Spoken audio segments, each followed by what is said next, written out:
Hi, and welcome to Rapid Respiratory Review. And today we're going to be talking about diuretics.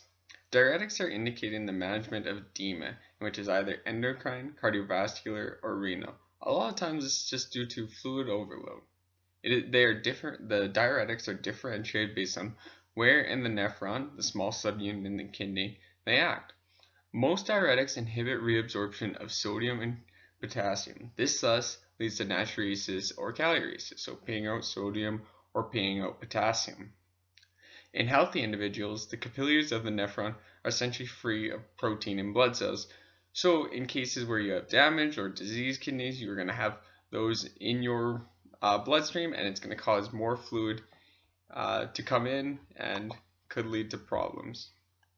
So let's talk about the kidney. At the proximal convoluted tubule, that is where the loop and the thiazide diuretics move into the tubular lumen.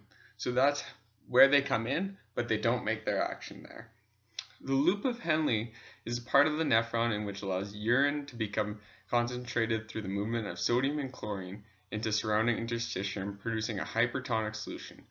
So it draws the sodium and chlorine in, and that draws the water with it.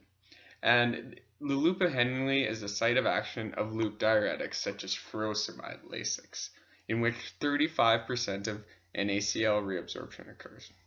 In the distal tubule, because of the site of action of thiazides, the distal tubule there is less diuresis due to the smaller amount of sodium and chlorine reabsorption, which is only 15%.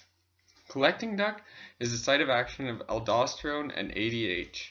Aldosterone promotes reabsorption of sodium so as not to secrete it. So it's going to keep the sodium in some cases, and then that's going to lead to more water in, and it's going to lead to more pee. ADH promotes reabsorption of water. So more antidiuretic hormone, the less antidiuretic hormone you have, then the more diuresis you're going to have, which could act as a diuretic. So their abilities, aldosterone's ability to hold on to sodium and ADH's ability to hold on to water, allow for them to be great at retaining water in the system and concentrating urine.